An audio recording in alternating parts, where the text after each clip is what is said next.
Sometimes you will be behind a HTTP proxy. This is likely when you're at places like work, school, university, private networks. If you look in the browser settings for the machine that you are forced to use when you're on that network, you can potentially tell whether or not you're using a proxy on that network. So you will see something in here, maybe here, HTTP proxy. And if you do, you need to note down the IP address and the port number. If you're on Windows and you look at Internet Explorer, that will show you if there are any system proxy settings. Again, note down the IP and the port number. You can also be using a transparent proxy, which means there will be no settings in here. You will just automatically go through the transparent proxy. And also you can be on auto detect proxy settings, where you'll be using some form of proxy auto config or PAC or PAC file, which look something like this. So you'll have to try and locate the PAC file, and then if you do, you might be able to find the proxy's IP address and port. Note down the IP address and ports of any proxy servers that are in here. This file is likely to be on the proxy server as a file you can download via a web link, or it could even be a local file. There are two main types of HTTP proxies that you are likely to encounter. Now, many HTTP proxies don't actually proxy HTTPS. They only proxy HTTP, and that is because HTTPS requires more administrative efforts. They have to make more changes, they have to add encryption certificates and other sorts of things. So instead of proxying, what they do is they forward the HTTPS traffic onto the final destination, as long as, of course, the final destination's domain or IP is allowed. And they do this using something called the HTTP connect command that essentially opens a private tunnel for the browser to use. Proxies that do this generally should be easier to bypass, as there is no content inspection of the HTTPS, and you can create a good tunnel with HTTP Connect, which I'll show you how to do. Now, so that's the first type. Second type does do full proxying of the HTTPS protocol, meaning that when it gets to here, it breaks the encryption. There is no end-to-end encryption between here and here with these second types of proxies. And because they have broke the encryption, they're able to filter here based on the contents of the traffic. So how do they do this breaking? Well, on a private network, this is normally done by placing a certificate on the browser. The browser then, wherever it connects to with a HTTPS connection, or sometimes all connections, it creates an SSL connection to the proxy here, and that's where it ends. That's where it is broken. The proxy then examines the traffic here, and if it's okay, it then forms a second SSL tunnel here, or SSL TLS connection to the final destination. And it does that on behalf of the client. Now, of course, it does require a certificate on here. If there is no certificate on here, there's no certificate installed in the browser, then you will get warnings saying that there's a certificate security error and that the certificate is invalid. But this is actually a very, very common technique in businesses that want to proxy HTTPS. You use their device, they put that cert on there, and they break the encryption at the proxy and are able to see all of the traffic. Still, it is potentially possible to get through this second type of proxy as well. So let's look at some ways of doing this. So the first tool to try to get through a HTTP proxy is Corkscrew. Corkscrew is a tool for tunneling SSH through HTTP proxies, as it says, and it supports a multitude of operating systems, including Mac OS X. You can even get it on Win32 with Cygwin, and also Linux, of course, and it is available in repositories. On Debian, for example, on Kali, sudo apt-get install and then corkscrew, and you will be able to get a fully working version from the repository. So what we're going to do now is we're going to open up a dynamic SOCKS port proxy on our local machine that sends traffic through the HTTP proxy and then on to the SSH server. To open the connection to the SSH server, we will first try to use the HTTP connect method, which allows a client to connect to a server through an HTTP proxy by sending a HTTP connect request to the proxy. And this is how corkscrew works, so that's what we're going to use. So let me explain this command here. So we're SSHing on port 22. Now this you would need to change. This is likely to going to be port 80 or port 443. This needs to be whatever your firewall happens to allow out. And then we're going to run additional commands, which we're going to do through the proxy command, and we're going to run corkscrew. We're going to run the program corkscrew, and the first thing is it's going to connect. That is the IP address of the proxy server. That's why we needed to know it.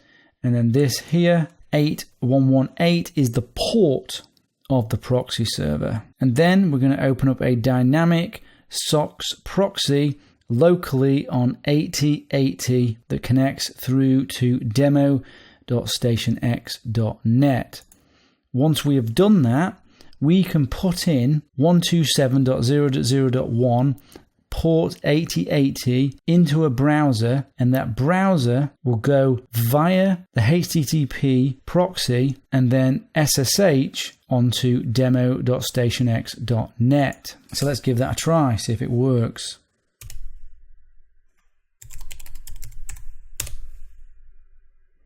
So there we are, we're on the SSH server. So that has got us through the HTTP proxy.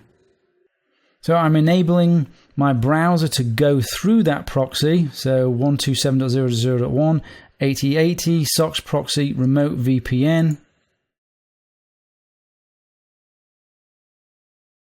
And there we go.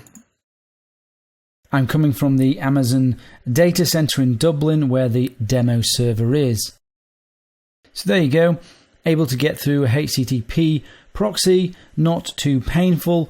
Remember, you need to change this to a port that the firewall allows. And of course, you need corkscrew and you need to know the IP address and port of the proxy. If the HTTP connect method is not available or corkscrew just isn't working for whatever reason, then you can try another tool. We have Proxy Tunnel here. I just scroll down. You can see it is available for Windows, OpenBSD, NetBSD, so it should work on Mac. It is available for Debian and Kali and is available in the repository under Proxy Tunnel, so you can just simply get it there with an apt-get install Proxy Tunnel. And this is the command you would use. If we look here, we can see this is very similar structures to what we previously did, but we're just using Proxy Tunnel here instead. Now see, we've got port 22. Again, that needs to change to whatever port is allowed out of your firewall, port 80, port 443, etc. So here's the actual command, proxy tunnel -p. This is the IP address of the proxy server. Then 8118 is the port. And then again, we are creating a local dynamic SOCKS proxy, and we're connecting to demo.stationx.net in order to create that SOCKS proxy. So let's give this a try. This one gives us a little bit more information here. It shows us that we're going through this HTTP proxy and we're going through to this SSH server here. And there we go. And there we are. We're coming from Ireland again, so we're successfully getting through that proxy. And you can see there, connected to the local SOCKS proxy on 8080. Now, not all proxies are going to play ball, I'm afraid. There are many things that they can use to try and stop you getting through. First one is authentication. So it may be that you need to authenticate to that server. And here you can see the command here. So I've added -P with proxy tunnel, and you enter your username :password, and you can pass your username and password to the proxy server. If you don't want to put your username and password in the actual command because it will show up in the process list, then you can use -F and just put the username and password in a file like so. And this is with proxy tunnel. And with corkscrew, you can do the same sort of thing. You can do it from a file. So there you go. You put the username and password in a file and it will send that to the proxy server.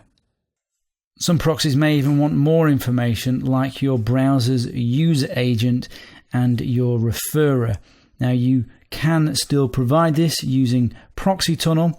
If you notice, this command is the same as what we've just been using, but the difference is here we've got this -H, and then here we're adding the agent in quotes. If you're not sure what your agent string is, then just do a search for user agent and paste something in there for your user agent. And it's got the host here with the -H, taking the variable here from here.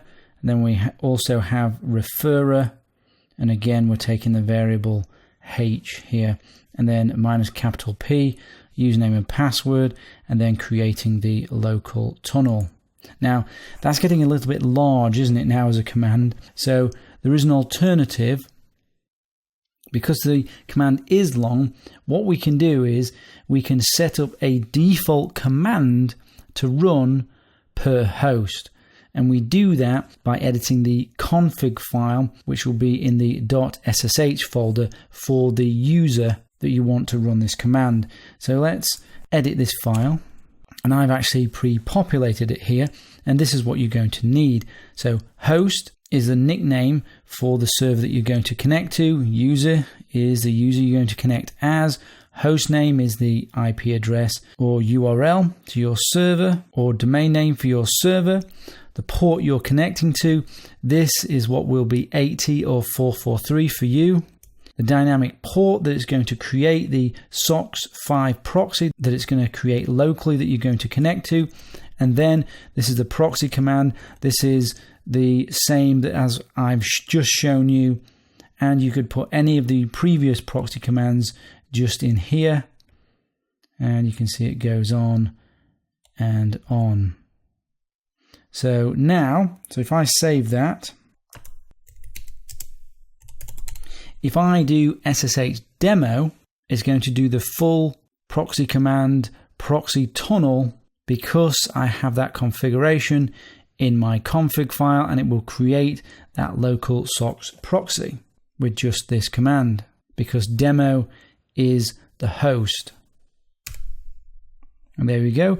We can see it's connecting through the HTTP server to the SSH server. And there we are. Go on here, refresh, and there we are. The tunnel through the HTTP server using SSH is working. And there are some other options, but I can't go through every one, but the good ones are HTTP tunnel. This is some software that you put both on a server and on a client, and you create connections between the two. So instead of using SSH, you're using this instead. This is available for Windows and Linux, and it is available in the Debian Tails repository. And then Windows wise, you've got HTTP tunnel, which looks like this, which you can try out. There's Barber tunnel, you can try.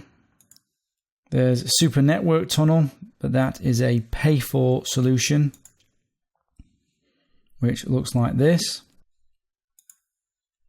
And then if you're in a Windows environment and you need to do NTLM type authentication, this is a authentication proxy that might enable you to get through a HTTP proxy, which may help you out if you're needing to do NTLM authentication. So that's getting through HTTP proxies. In most cases, with one of these tools or techniques, there's a good chance you will be able to get through. But of course, always remember about consequences. If the consequences are high, all of these techniques could be discovered by a keen administrator.